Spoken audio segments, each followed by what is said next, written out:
আমি একটা 4 মারছিলাম, চারটা চারটা 4 হয়েছে, বাট ওরা কিন্তু রেফারি দেয় নাই 4। তখন আমি জাস্ট কান্নাকাটি শুরু করে দিলাম।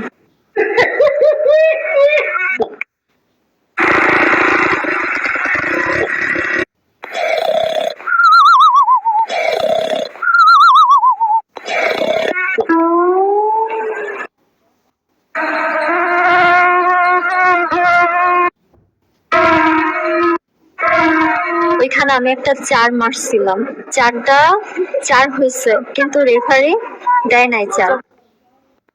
তখন আমার আবেগে কাজ করছে, বিবেক কাজ করে নাই। এটা কত বড় অপরাধ, এটা একটা অপরাধ।